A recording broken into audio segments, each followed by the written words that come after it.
¿vale? Os doy la bienvenida a todos, estoy contento de que estéis aquí, habéis tenido la oportunidad de participar de este tiempo, así que el Señor seguro que lo va a bendecir. Deciros que este año los 3 hermanos que el Señor nos ha dado a la responsabilidad de poder compartir estos estudios, estamos muy emocionados y muy ansiosos también de lo que el Señor quiere enseñarnos a la Iglesia y a cada uno de nosotros en particular. Y cuando al final cuando acabamos el estudio del año pasado, mi mente empezaba a ver, bueno, ¿y el año que viene qué? ¿Y el año que viene qué? Sabéis que hemos pasado por los atributos de Dios, hemos pasado por la persona de Cristo, hemos pasado por eclesiología, la doctrina acerca de la Iglesia, y el año pasado estuvimos viendo acerca del pecado y de la salvación. ¿Y este año qué? Y a mi mente vino traer un mensaje a la Iglesia y usar en el libro de Apocalipsis hay un mensaje a 7 iglesias, y durante estos 9 sesiones que vamos a compartir desde hoy hasta junio, pues vamos a ver, el día de hoy vamos a hacer una introducción del tema y luego veremos cada día una iglesia de las 7 y finalmente, ya os adelanto, al final, allá por el mes de junio, si el Señor lo permite, haremos una conclusión.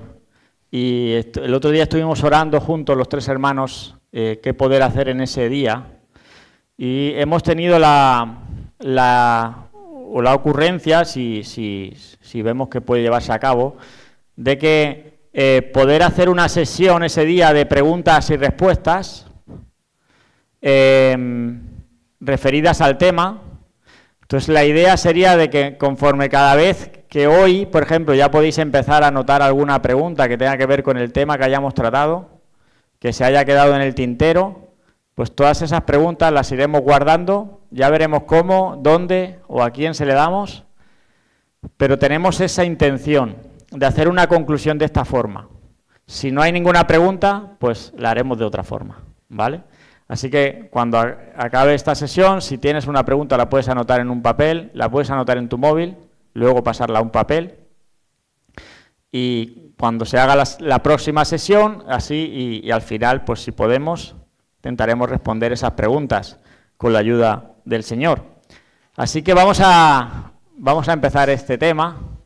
Las 7 iglesias del Apocalipsis.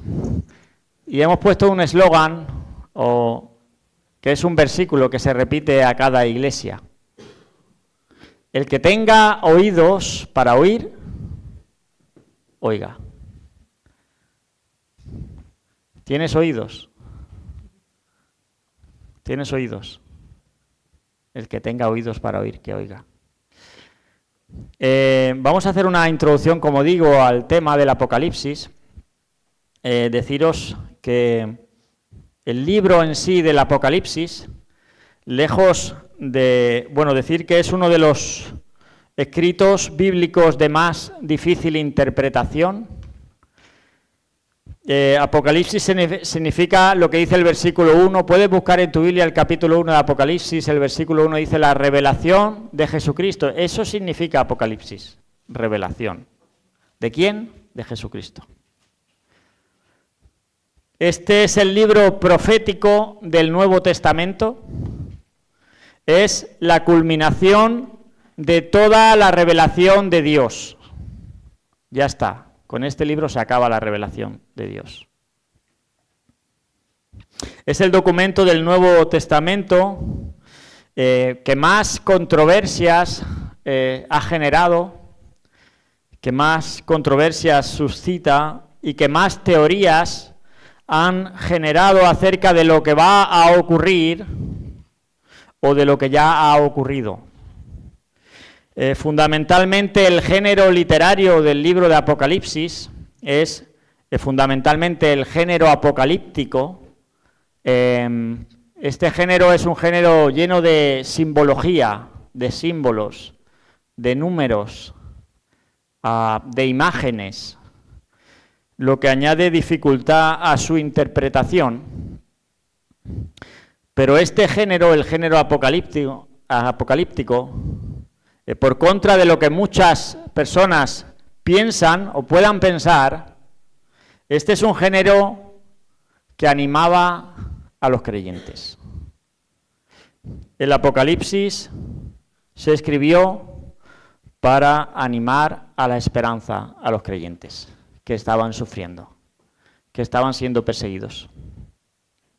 Y vamos a ver una introducción de este libro. El autor es Juan, dice el capítulo 1 de Apocalipsis, que la revelación de Jesucristo, versículo 1, que Dios le dio para manifestar a sus siervos las cosas que deben suceder pronto, y la declaró enviándola por medio de su ángel a su siervo Juan. Y dice el versículo 9, yo Juan vi vuestro hermano y copartícipe vuestro en la tribulación. Yo Juan. Tenemos que entender que este Juan fue el Juan, el apóstol. Fue el Juan que se recostaba en el pecho de Jesús. Me gusta porque él se presenta no como el apóstol, sino como vuestro hermano. Y él podía haber dicho, yo soy el último de los apóstoles, el más importante, porque soy el último que queda. Pero él dice, yo soy vuestro hermano. No hay personalidades dentro de la iglesia. Yo soy vuestro hermano. ¿Cuál es el contexto histórico de este libro? Bueno, pudiéramos fechar este libro en torno al año 90, 95. Sin duda ninguna fue escrito en un periodo de persecución de la iglesia, una persecución contra los cristianos.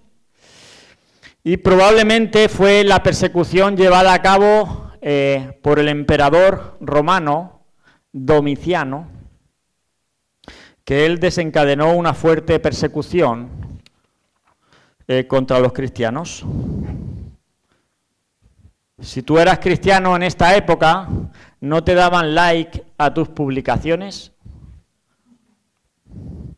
¿No retuiteaban tus comentarios o tus versículos bíblicos? Allí te decían, si no adoras al César, muerte. No era popular ser cristiano. De hecho, cuando Pablo escribe a la iglesia en Roma, en el capítulo 10, versículo 9, un versículo que utilizamos mucho, si confesares con tu boca que Jesús es el Señor y creyeres en tu corazón que Dios le levantó de los muertos, serás salvo. Y muchas veces lo usamos para que una persona, si ha entendido el Evangelio, confiesa al Señor, será salva. Pero cuando Pablo está hablando esto a la iglesia en Roma, lo está hablando a una iglesia que cuando te capturaban, te decían, niega a Jesús como tu Señor. Si no, te convertían en una antorcha humana. Te llevaban al foso de los leones. Te cortaban la cabeza. Y cuando te ponen ahí, niega a Jesús. Si confiesas, aún así, que Jesús es tu Señor, eres salvo. Y ellos, aunque me quemen en la hoguera, aunque me corten la cabeza, Jesús es mi Señor y no César.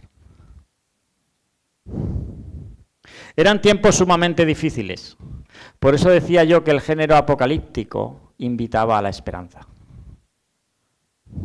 Muchas personas no quieren leer el Apocalipsis porque parece que es que se acaba el mundo.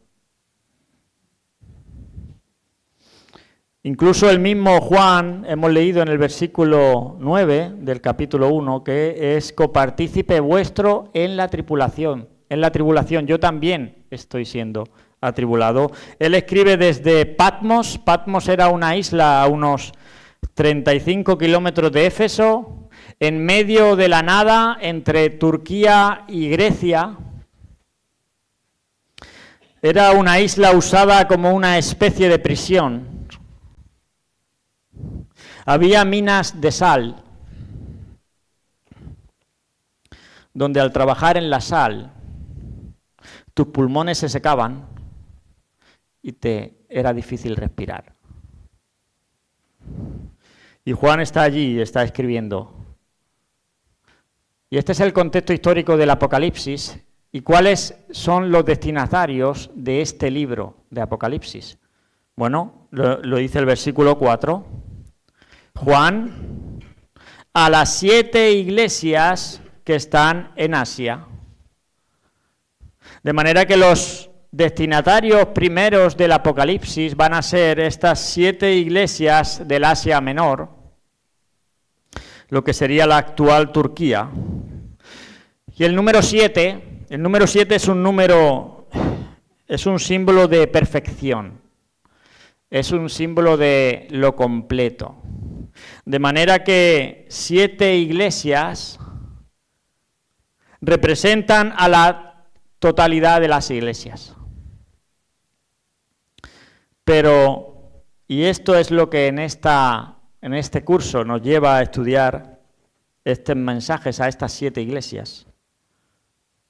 Aunque estos destinatarios primarios fueron las 7 iglesias del Asia Menor, el escrito que se hace es extensivo a toda la iglesia en cualquier tiempo y lugar en que se dirige esta palabra inspirada por Dios.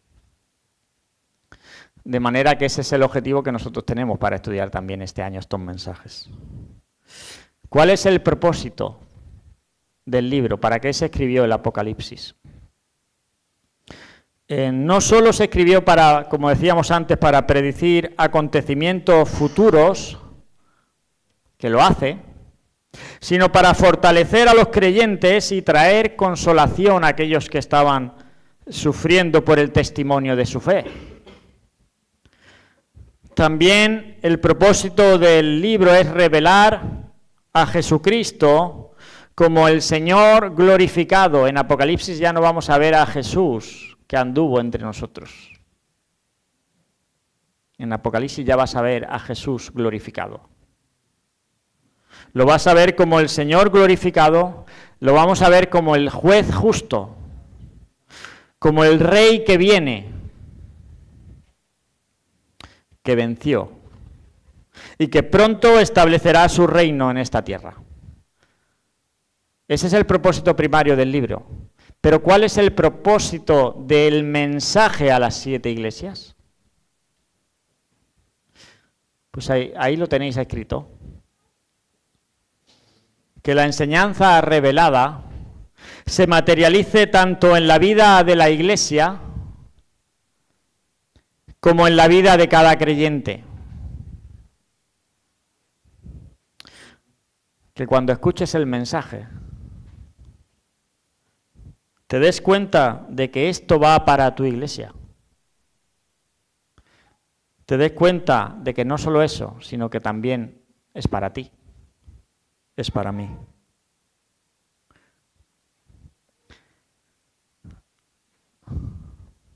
¿Cuál es la importancia del mensaje o de estos mensajes a las 7 iglesias? Principalmente 2 razones. Estos mensajes que se dirigen a estas 7 iglesias,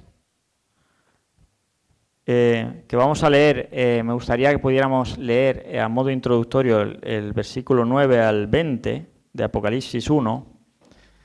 Dice: yo, Juan, vuestro hermano y copartícipe vuestro en la tribulación, en el reino y en la paciencia de Jesucristo, estaba en la isla llamada Patmos por causa de la palabra de Dios y el testimonio de Jesucristo. Yo estaba en el Espíritu en el día del Señor y oí detrás de mí una gran voz como de trompeta que decía: Yo soy el Alfa y la Omega, el primero y el último. Escribe en un libro lo que ves y envíalo a las 7 iglesias que están en Asia, a Éfeso, a Esmirna, a Pérgamo, a Tiatira, a Sardis, a Filadelfia y a la Odisea. Y me volví para ver la voz del que hablaba conmigo, y vuelto vi 7 candeleros de oro. Y en medio de los 7 candeleros a uno semejante al Hijo del Hombre, vestido de una ropa que llegaba hasta los pies, ceñido por el pecho con un cinto de oro. Su cabeza y sus cabellos eran blancos como blanca lana, como nieve, sus ojos como llama de fuego, y sus pies semejantes al bronce bruñido, refulgente como en un horno, y su voz como estruendo de muchas aguas. Tenía en su diestra 7 estrellas, de su boca salía una espada aguda de 2 filos, y su rostro era como el sol cuando resplandece en su fuerza. Cuando le vi, dice Juan en el versículo 17, caí como muerto a sus pies, y él puso su diestra sobre mí, diciéndome: no temas, yo soy el primero y el último, el que vivo y estuve muerto. Mas he aquí que vivo por los siglos de los siglos. Amén. Y tengo las llaves de la muerte y del Hades. Escribe las cosas que has visto y las que son, y las que han de ser después de estas. El misterio de las 7 estrellas que has visto en mi diestra y de los 7 candeleros de oro es este. Las 7 estrellas son los ángeles de las 7 iglesias, y los 7 candeleros que has visto son las 7 iglesias. Cuando hablamos de la importancia de los mensajes que, si el Señor lo permite, en estos próximos meses vamos a estar estudiando, en primer lugar, estos mensajes tenían un significado práctico para las 7 iglesias originales a las que iban dirigidos. El mensaje original se aplicó primero a ellos. Y vamos a ver que las iglesias se parecen mucho a las personas en el sentido de que no hay 2 exactamente iguales. Cada carta va a estar dirigida a las necesidades o a los problemas que existían en cada congregación. Pero también es importante estos mensajes porque tienen un significado perenne, un significado que sobrevive al paso del tiempo, ya que son representativas estas 7 iglesias de todas los diferentes tipos de iglesias que estarán presentes durante la era de la iglesia. De manera que estas 7 iglesias proporcionan unos modelos con los que nosotros podemos comparar nuestra iglesia y podemos responder a la pregunta: ¿qué piensa Cristo de nuestra iglesia? ¿Qué piensa Cristo de mi iglesia? Algunas personas han querido ver en el mensaje a estas 7 iglesias un significado profético, procurando ver en estas 7 iglesias como una panorámica de la iglesia a lo largo del tiempo, representando cada una de ellas con un periodo de la historia, de manera que, según ellos, Apocalipsis capítulo 2 y el Apocalipsis capítulo 3, donde se engloban estos 7 mensajes, también son proféticos como el resto del libro.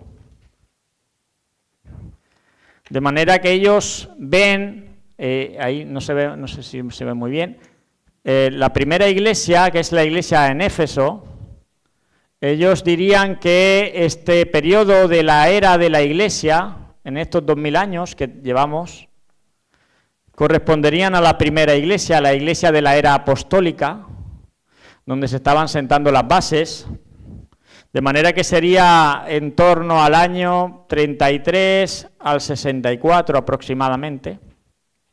Siempre estos bailes de fechas son difíciles de decir hasta dónde sería. La iglesia de Esmirna sería la iglesia perseguida. Entre los años 64 al 313 fue la iglesia, probablemente la historia donde se persiguió mucho a los cristianos. Se le dice a Esmirna: yo conozco tu tribulación, hasta que Constantino legalizó el cristianismo en el edicto de Milán en el año 313 y puso fin a la persecución de los cristianos. O sea, sería la iglesia de Esmirna. La iglesia de Pérgamo sería la iglesia unida al Estado.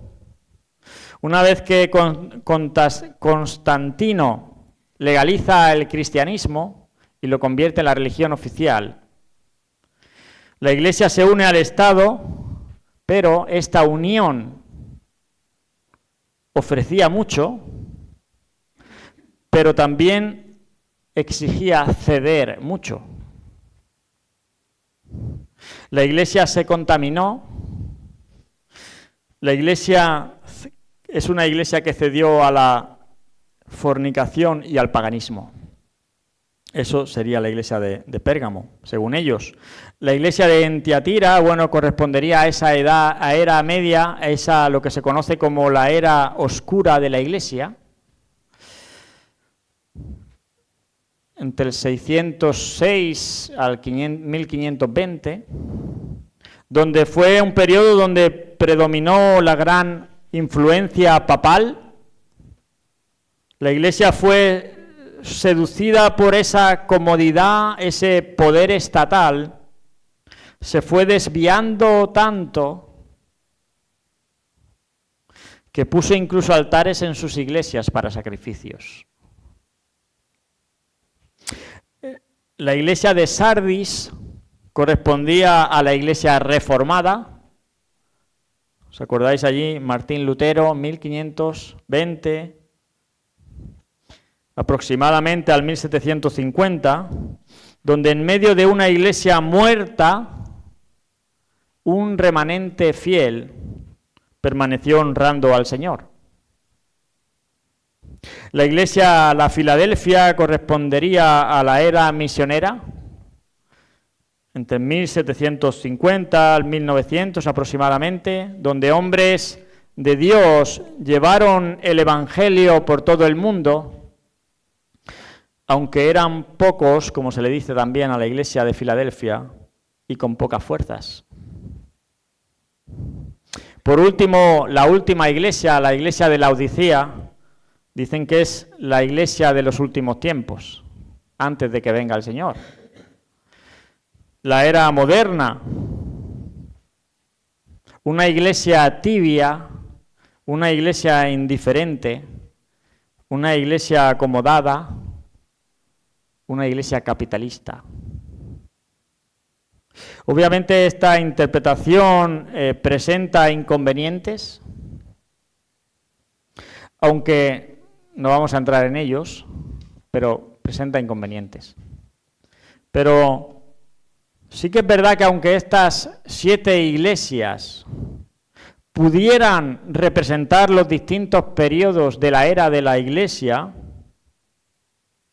lo que está claro es que son una representación general de todas las iglesias en cualquier lugar y en cualquier tiempo.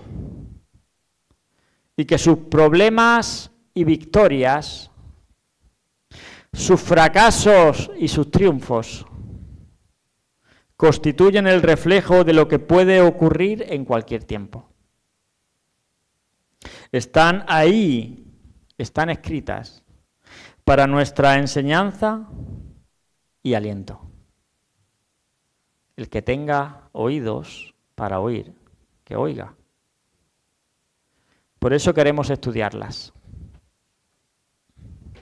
Muy bien, cuando entremos en cada una de ellas, nos vamos a dar cuenta de una cosa, que vamos a encontrar una estructura común en cada una de ellas.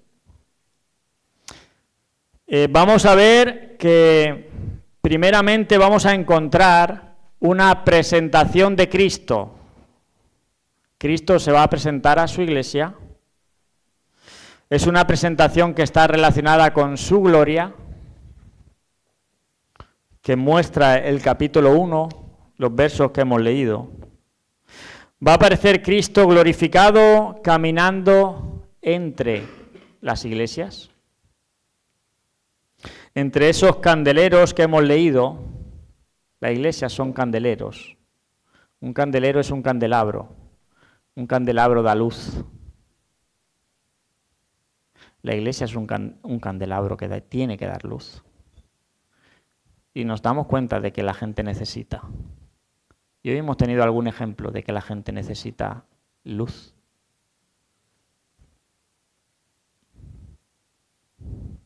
Pero que el Señor esté en medio de su iglesia, que anda en medio de los candelabros, como hemos leído, muestra su presencia activa, muestra su autoridad y su vigilancia sobre su iglesia. No pasamos desapercibidos a Jesús.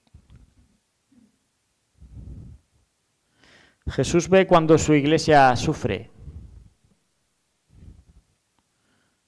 cuando se cometen injusticias, cuando las iglesias no muestran su gloria, cuando sus iglesias no dan luz.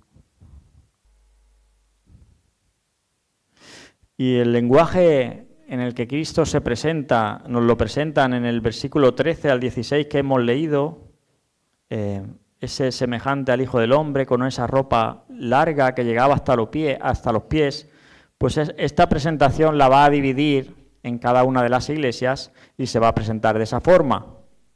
Y usa un lenguaje simbólico que representa, por un lado, la pureza del Señor, ese vestido largo. Lo presenta como rey, el cinto de oro era propio de la realeza. También representa juicio, dice que sus ojos eran como llama de fuego. También representa su autoridad. Hemos leído que decía voz como de muchas aguas, su poder. Dice que de su boca sale una espada de 2 filos, su palabra. Y también muestra su gloria radiante como el sol. Dice su rostro brillaba como el sol con toda su fuerza cuando resplandece a mediodía.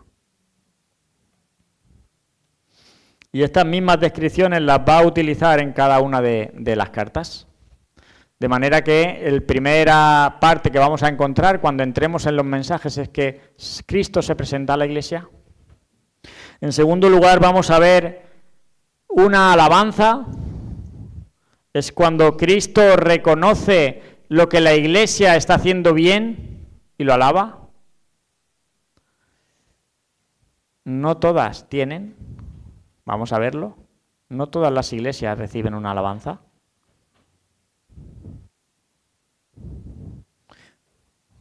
La recibiría la nuestra. Vamos a encontrar en tercer lugar una reprensión. Cristo va a confrontar el pecado de esa iglesia o el descuido. Deciros también que no todas tienen una reprensión. Reprensión es corregir a alguien cuando está haciendo algo mal. Normalmente cuando Dios nos reprende, no es para hacerte sentir mal, sino para que cambies y mejores. Después vamos a encontrar una exhortación. Una exhortación tiene que ver con ese animar o invitar a hacer algo bueno. Puede tener el sentido de convencer, de atraer o de, a veces también, de seducir a alguien para que haga lo bueno. Bíblicamente podría ser un llamado a animar, consolar y guiar a otros con palabras. Una exhortación. Un llamado al arrepentimiento o a la perseverancia. Dios a veces exhorta diciendo, tienes que seguir por ese camino por el que vas. Por último, vamos a ver una promesa. Y vamos a ver unas recompensas para el que vence. Y el que vence, el vencedor, es el creyente fiel. El significado bíblico de vencer tiene que ver con ser victoriosos al creer en Cristo, perseverar, permanecer fiel y vivir como Cristo vivió. Y el mensaje a cada una de las iglesias termina: al que venciere, yo le daré, yo lo haré. Y ya veremos todas las cosas que dice ahí esta promesa. Esta va a ser la estructura que nos va a ayudar a explicar e interpretar un poco mejor estos mensajes. Y es lo que vamos a encontrar en cada una de estas iglesias, de los 7 mensajes. Me gustaría hacer una reflexión final que tiene que ver con la importancia de que Cristo conozca profundamente a cada iglesia y camine en medio de ella.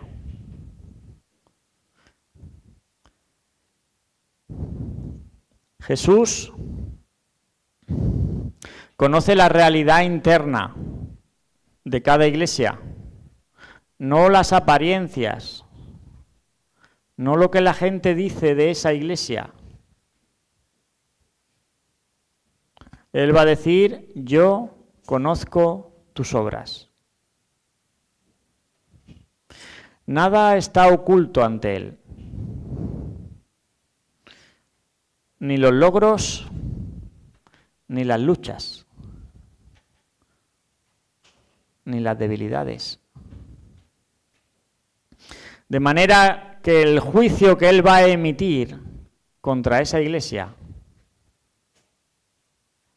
y la reprensión que Él va a hacer siempre va a ser un juicio justo. Siempre va a ser una reprensión justa, porque no está basada en los rumores o en las apariencias, porque Él conoce la realidad interna. También cada mensaje que vamos a ver es un mensaje personalizado. La relación de Cristo con su pueblo no es una relación genérica, es una relación particular.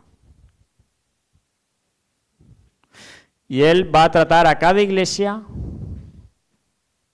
según la necesidad espiritual que tiene. Igual que nos trata a ti y a mí. Pero mira, también es importante porque el conocimiento que Él tiene de su iglesia, porque camina con ella, no solo es para juzgar, no solo es para reprender, también lo es para corregir, para guiar, para animar. Así como el diagnóstico médico preciso para dar el tratamiento correcto, Jesús señala lo que debe mantenerse, lo que debe corregirse, lo que debe abandonarse. La pregunta entonces es, ¿estás dispuesto a corregir o abandonar aquello que el Señor te está mostrando? ¿Estamos dispuestos como iglesia?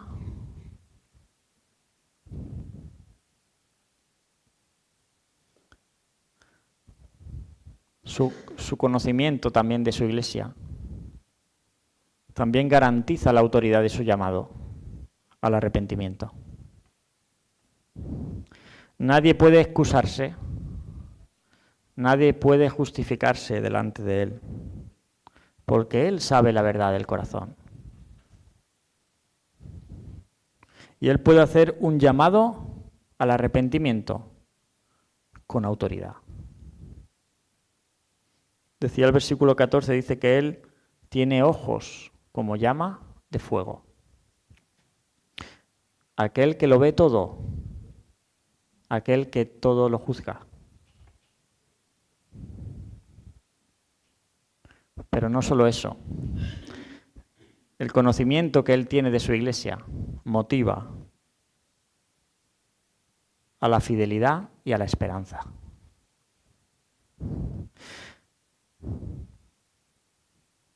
Saber que Jesús conoce cada detalle es un consuelo. Jesús conoce incluso tus sufrimientos ocultos o tus sacrificios ignorados por los hombres.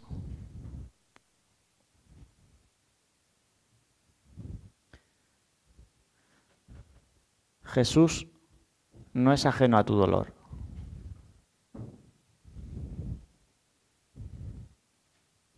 Nada se pierde ante Él.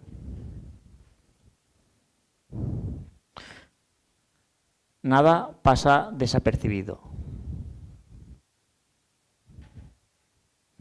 Y Él promete recompensa a los que vencen.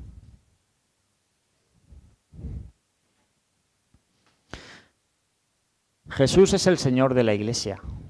Él la fundó. Jesús es el que conoce, el que evalúa, el que corrige, pero también el que sostiene a la Iglesia, según su realidad espiritual. Él dice el versículo 1 del capítulo 2, dice: el que tiene las 7 estrellas en su diestra, el que anda en medio de los 7 candeleros de oro. Él camina en medio de su pueblo. Jesús no abandona a su pueblo en medio de las pruebas, en medio de las persecuciones o en medio de la decadencia espiritual. Dijo en Mateo capítulo 28, versículo 20, yo estoy con vosotros todos los días hasta el fin. Su presencia nunca falla. Él conoce y acompaña en el sufrimiento, fortalece con esperanza de victoria y corrige para mantener la fidelidad. Para que tú y yo nos mantengamos fieles. Una iglesia nunca enfrenta sus pruebas sola.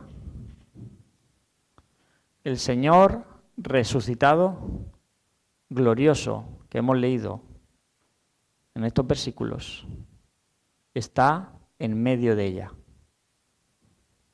está con nosotros.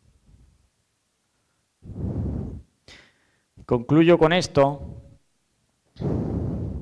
Cada mensaje que vamos a estudiar este año, si el Señor lo permite,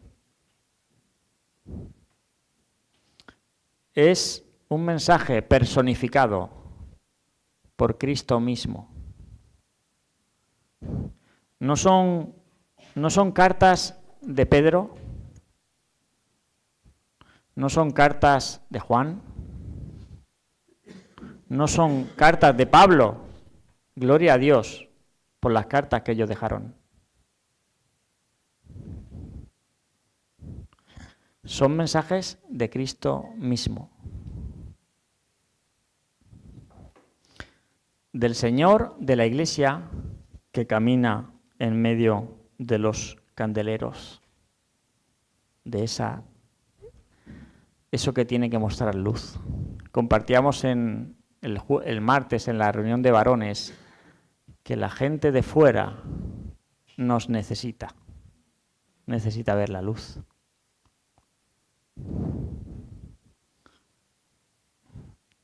Y hay un ejemplo curioso aquí en el texto que hemos leído, porque dice que el Señor tiene 7 estrellas en su mano.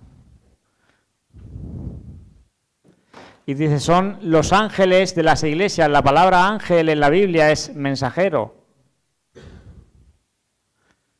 De manera que las 7 estrellas son los responsables de las iglesias, que tenemos responsabilidad en el ministerio de traer su mensaje a la iglesia.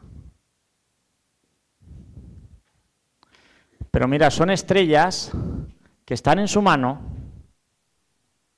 Las estrellas brillan, pero hemos leído que Dios,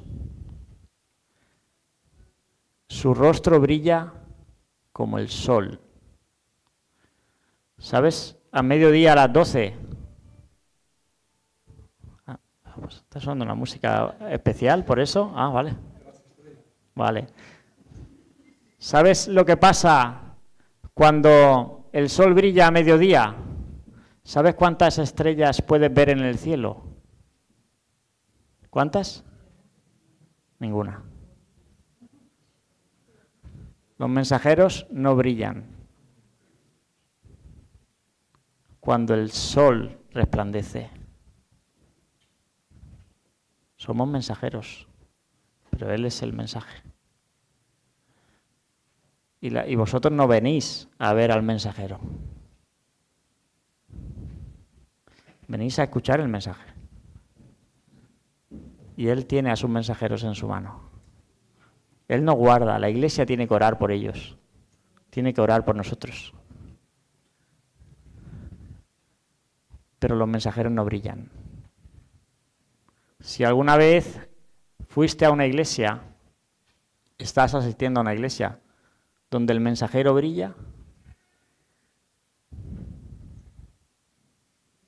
quizá tienes que pensar en dejar esa iglesia.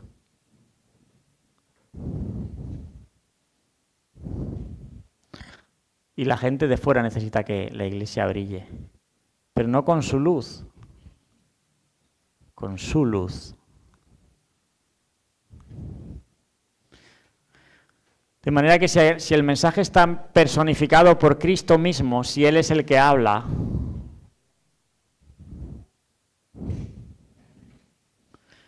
tú y yo tenemos que escuchar. Tenemos que escuchar. Tenemos que prestar atención.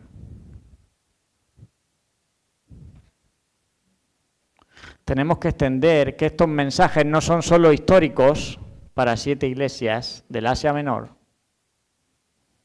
sino que estos mensajes también tienen una aplicación espiritual para nuestra iglesia actual, para la iglesia de hoy, y que también tienen una aplicación para mí, tienen una aplicación para ti.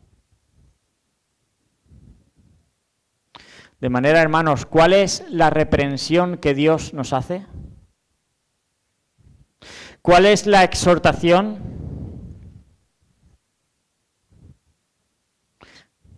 ¿Qué debo cambiar? ¿En qué debo perseverar?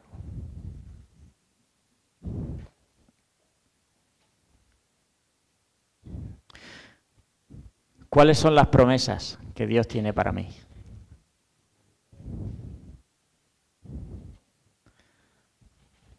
El que tenga oídos para oír, que oiga.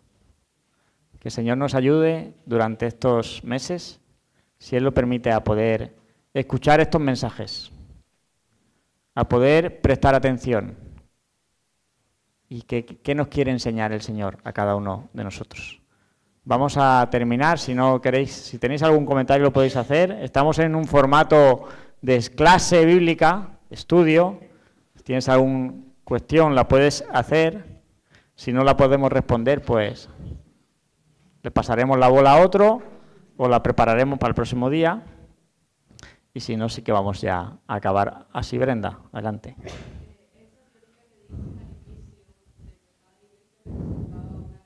¿Sí? Bueno, porque si el Apocalipsis es profético, pues esos mensajes también son proféticos. Entonces no eran iglesias en particular, eran iglesias que representaban a... Pero el problema es que el texto bíblico nos dice, bueno, después de la iglesia de Éfeso vendrá una iglesia que se llama Esmirna. Eso no lo dice el texto. Pues, supongo que hay muchas denominaciones que piensan así.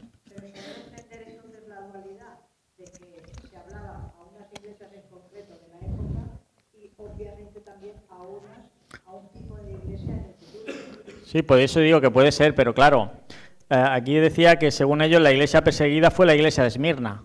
Claro, yo ahora me voy a Nigeria, me voy a China y les digo que no, que la iglesia perseguida ya fue.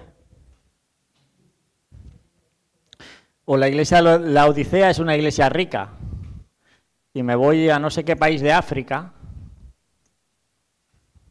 O que la iglesia del avivamiento es la iglesia de Filadelfia. ¿Y cómo está creciendo el evangelio en China? Entonces, ¿cuándo acabó Filadelfia? ¿Cuándo empezó la Odisea? Claro, por eso decía que presentaba problemas. Puede ser, pero sí que es verdad que Apocalipsis 4:1, después del mensaje a las 7 iglesias, dice: después de esto miré, y aquí una puerta abierta en el cielo, y la primera voz que oí, como de trompeta, hablando conmigo, dijo: sube acá, y yo te mostraré las cosas que sucederán después de estas. ¿Después de qué? De las iglesias. A partir del 4 es lo que vendrá después. Es lo profético. Pero no hay nada en el texto que nos haga indicar que pueda ser un mensaje profético también las iglesias. ¿Puede ser? Puede ser.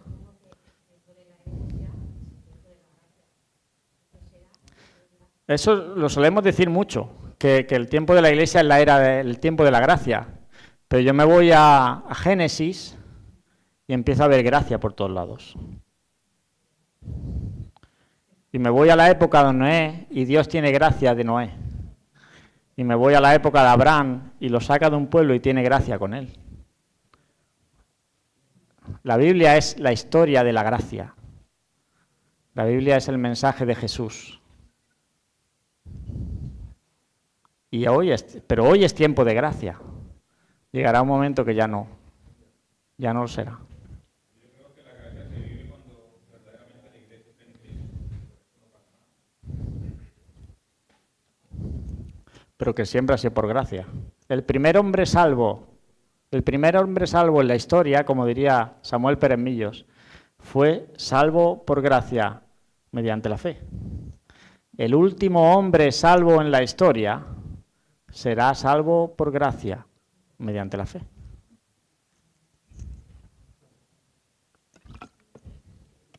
Muy bien.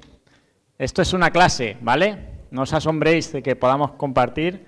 Si tienes alguna pregunta y si al final notamos que cada clase suscita preguntas que puedes anotar durante la semana o si escuchas otra vez el mensaje en YouTube, puedes apuntar y hay preguntas, pues en la conclusión del tema la haremos con unas preguntas y respuestas. ¿Vale? ¿Os parece? Muy bien. Pues quiero orar para terminar y luego ya Ginés.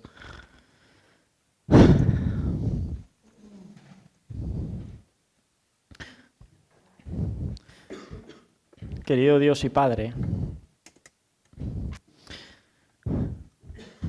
en verdad que venir delante de tu presencia, abrir tu palabra